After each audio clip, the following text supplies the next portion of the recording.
when we're trying to complete this chart here, what we want to do is identify the element, the symbol, the atomic mass, atomic number, number of protons, electrons, neutrons, and whether it's a metal, non-metal, or metalloid. Okay, so how we figure this out is we look at our periodic table. These numbers are not for decoration. They look like they are, but they're not. So if this is argon, that's the symbol, that's the element, its atomic mass is what the mass is of one atom. Okay, so it's this number here, or on different periodic tables, sometimes it's down at the bottom. Okay, and our number of protons and electrons is the same as the atomic number. Okay, so this number here is atomic number and the number of protons and electrons. So this would be 18, 18, 18 for electrons. Okay, and for argon. Then our number of neutrons is this number minus this number. So let's slow it down and do that same thing, but for selenium. Okay, so let's grab our worksheet, which is right here, which I will put here with the magnet. Okay, so let's say, hopefully it stays focused. Let's say we're working with selenium.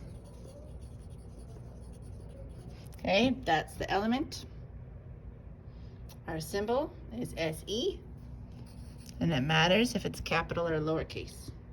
Atomic mass in this case is 79.0. The atomic number is right here, and it's almost always in the top left corner. Okay, and our atomic number tells us that we also have that same number of protons and the same number of electrons. So if we can't quite remember what protons and electrons are, okay, that's why I grabbed this one. Protons are the positively charged particles in the nucleus of an atom, and the electrons are the Fruit Loops. The electrons are the negatively charged particles, subatomic particles on the outside of our atom. Okay, next it asks us how many neutrons we have. So we're wondering how many neutrally charged particles there are. Okay, and how we figure that out is it's this number minus this number. Okay, so if you want to write it out, go ahead. 79 minus 34 to help you with your math. Okay, so 45 neutrons in selenium. Then we're asked, is it a non-metal, a metal, or a metalloid? So let's look where it is on the periodic table. Okay, selenium is here. It's on the right-hand side of the staircase, so it's a non-metal. Okay, if it was one of these orange ones, it would be a metalloid. Everything else on the left-hand side, those are all metals. So for selenium, I'm going to write non-metal. Okay, and then you just do that for the whole worksheet. So it'll give you different clues, like atomic number is 82, or the atomic mass is 4, and you'll need to look at the different items on the periodic table to help you figure that out. Okay, what's on the back?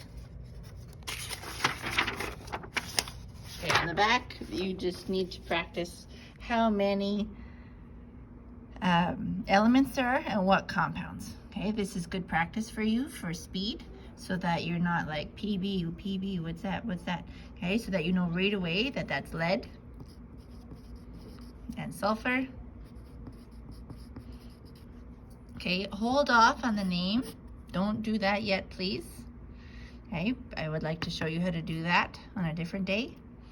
But for now, I would like you to just say how many atoms of each. So if it doesn't show a little number, you just assume there's one. So 1 lead, 1 sulfur. So you'd say 1 lead, 1 sulfur.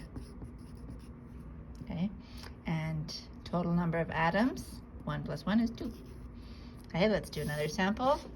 Let's try sodium bromide, or no, let's do iron chloride, because there's 3. So there's iron in here, and there's chlorine.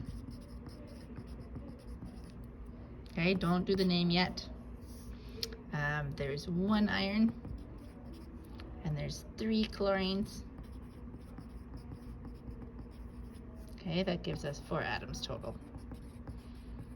All right, so if you finish all that, please work on your topic 2 and 3 vocab, but this is your priority for today.